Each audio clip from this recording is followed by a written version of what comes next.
Hey everyone, it's Ben Hardy here, and in today's going to be reviewing the Toyota RAV4 Limited. This is what we will call all reliable. It's a reliable, practical car, and you'll see in the end of today's review. Anyways, big shout out and thank you to the Orem Toyota for giving me some time with this RAV4. I'll include a link to their website in the description down below. Also include a link to my car buying guide. Let's get into it.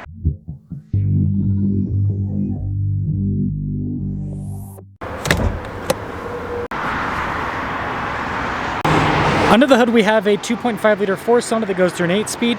Fuel economy is 25 around town and then 33 on the highway, with power outputs being 203 horsepower and then 184 pound-feet of torque. Now before we move forward with this review, I do want to mention if you want to see more videos just like this, then I recommend you subscribe because I post content every single day. So taking a look at the hood, you guys can see it's raised there on either side, and I think the black paint looks really good on the RAV4. Matches with the headlight, how it's kind of like darker all around. You got the fog lights here. The Limited does give you some metallic gray in the grille to kind of break things up a bit. There's your front end. Now our tire wheel setup is 235 by 55 by 19 in the front and over in the rear. You can see with the wheels, you've got that kind of like metallic silver gray type coloration. Chunky fender flare. You got the rest of the bodywork there on the side. You got some chrome there on the door handles. Take a few steps back. There is your side profile. Now this leads us to the key fob. We have our lock and unlock function. We got the opening for the hatch as well. RAV4 logo there on the back. And then this is one thing that I love about the RAV4 is the cargo area. The load floor is nice and low, so it's easy to get stuff in and out.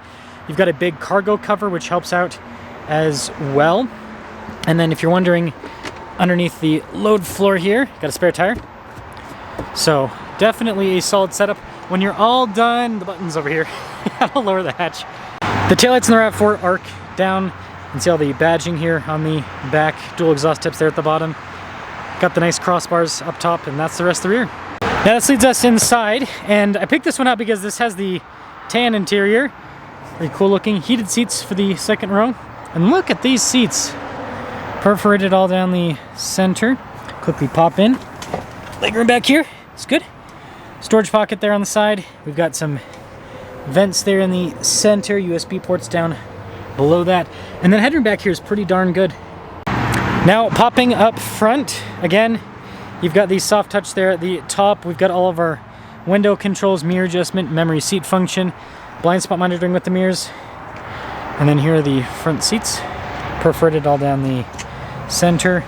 All of our adjustments there on the side, heated steering wheel.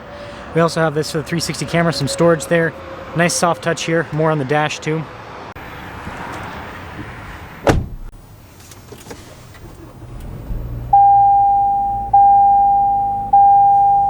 So here's a quick look at the steering wheel. You can see soft touch all around. We've got practical controls here on the front, including for the center. You've got your volume and voice command controls. We've got our cruise control as well. And then you can see regular stocks there on the back.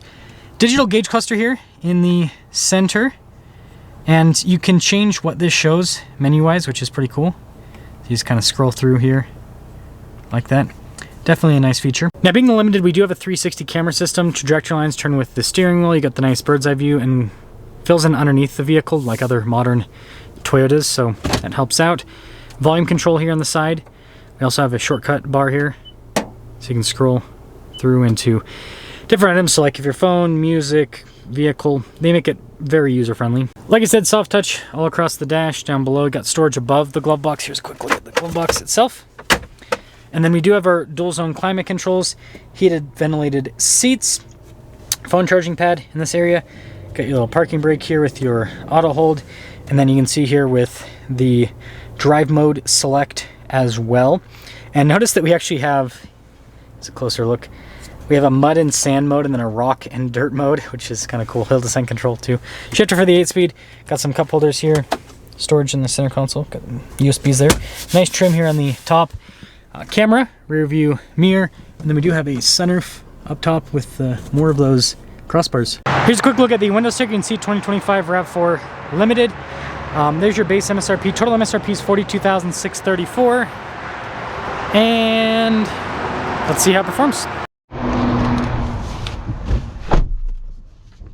Well, let's talk about visibility before we set off. Here's visibility over the hood, both the mirrors, to a blind spot. Got the rest of the rear.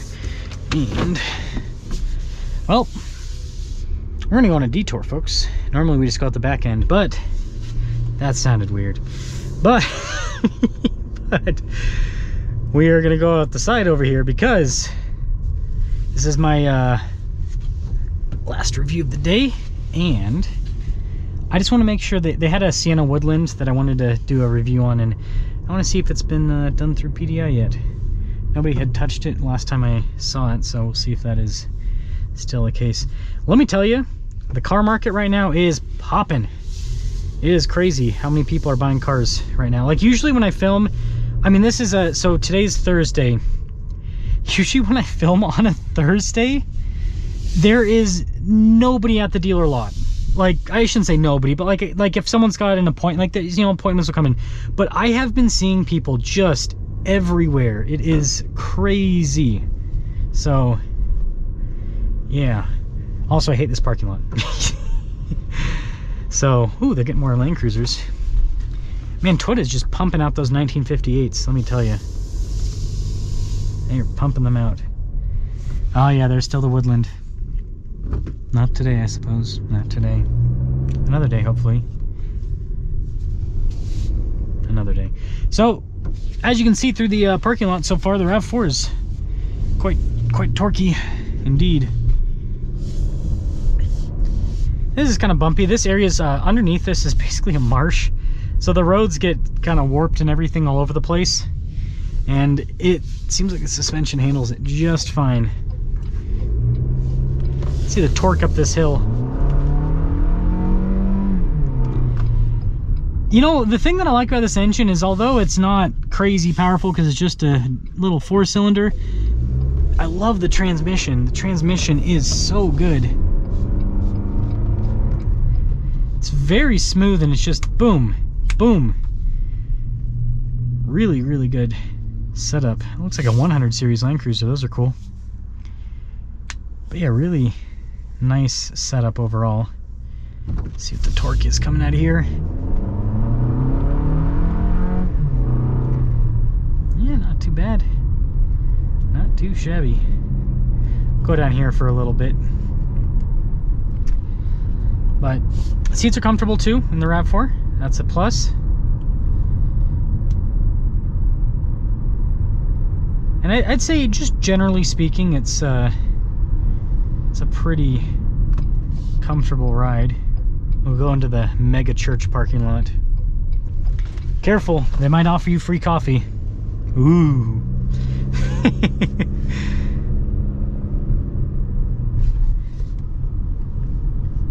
Yeah, not too bad. I like this. I like this version of the RAV4. I mean, the hybrid is what a lot of people want just because of the extra fuel economy, but they did such a good job on this. You know what would be really cool is if they added the 2.4 turbo 4-cylinder to the RAV4.